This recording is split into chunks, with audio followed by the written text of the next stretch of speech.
नौकरी, मजबूरी या शौक, सीधी सादी सी रोली की शादी सिड से तय होती है। शादी के बाद तुम नौकरी करना चाहोगी? नहीं नहीं, बिल्कुल नहीं। वैसे मैं ये नहीं कहती कि नौकरी करना ठीक नहीं है, लेकिन पर्सनली मैं ये सोचती हूँ कि मैं गृहिणी बनूंगी। हाँ हाँ, क्यों नहीं। गृहिणी बनना भी आसान नहीं है। एक सफल परिवार चलाना किसी देश को चलाने जितना ही कठिन है। रोली को सिड का साथ और बात दोनों अच्छी लगती है, और फिर वो दिन भी आ जाता है जब दोनों की शादी हो जाती है। शादी के बाद ये क्या, सारा दिन किचन कपड़े और चार दीवारों के आगे पीछे घूमती रहती है। जा बाहर निकल कर देख, कितनी स्मार्ट लगती हैं वो औरतें जो नौकरी करती है।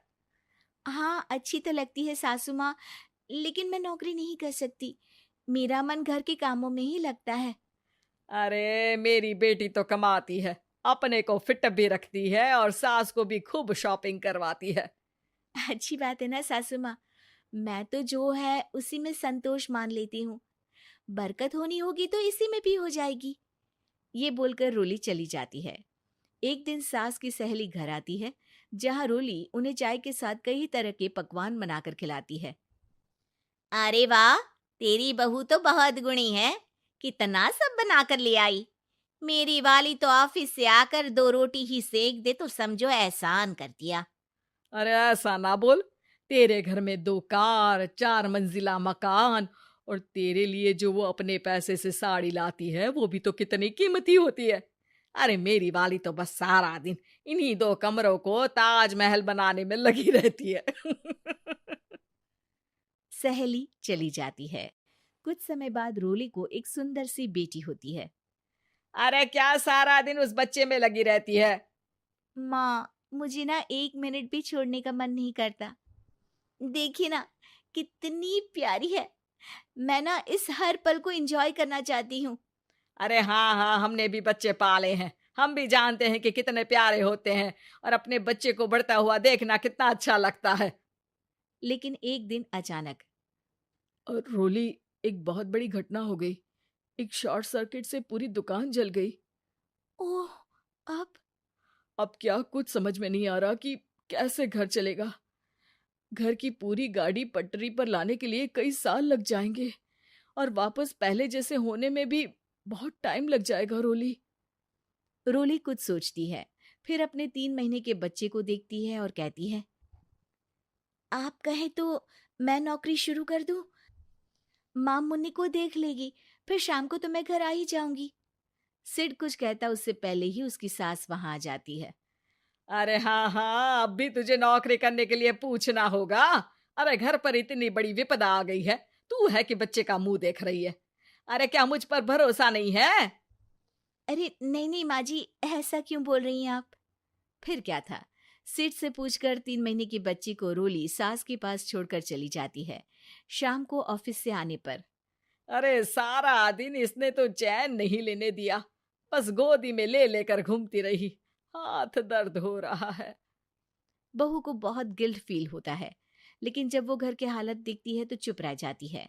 ऑफिस में सहेली कहती है, अरे रोली, तेरी तो बच्ची छोटी है ना, कैसे मैनेज करती है? कैसे मतलब? घर पर रहती है वो अपनी दादी के साथ। ओ यार, कितनी अच्छी है तेरी सास। मेरी सास को जब पता चला कि मैं नौकरी ज्वाइन करने की सोच रही हूँ, वो तो सीधे अमेरिका चली गई मेरी ननद के पास।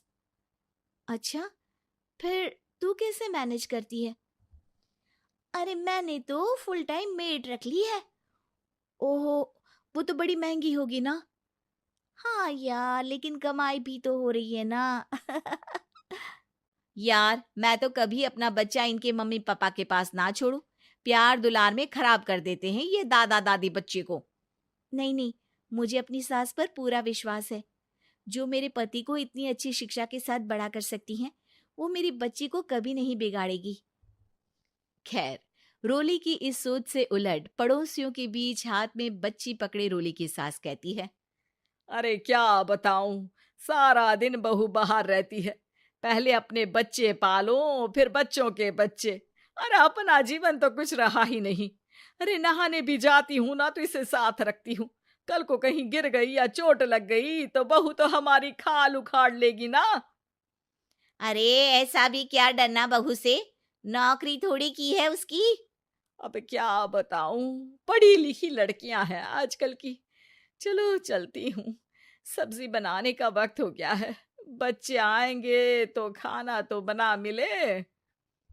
सास ये बोलकर वहां से चली जाती है कि तभी रोली ऑफिस से घर पहुंचती है।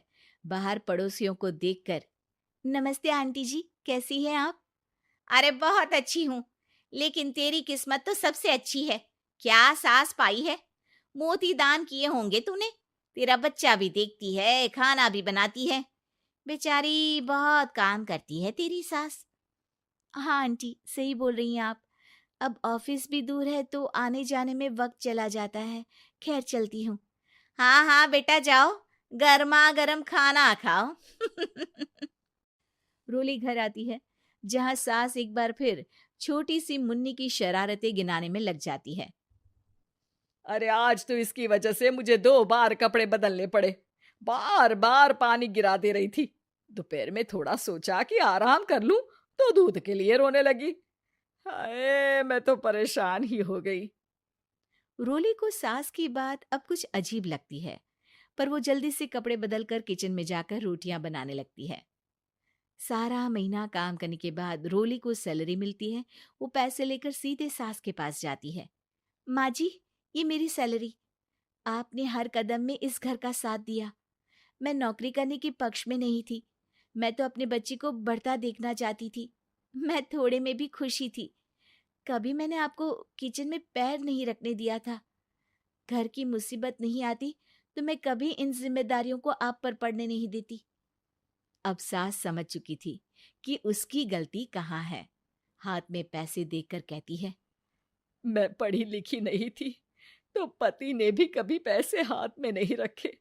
बेटे ने भी गल्ला संभाला, लेकिन तूने मुझे समझा। ये मेरा सम्मान है कि एक बहू होकर तूने पूरी सैलरी मेरे हाथ में रखी बेटा।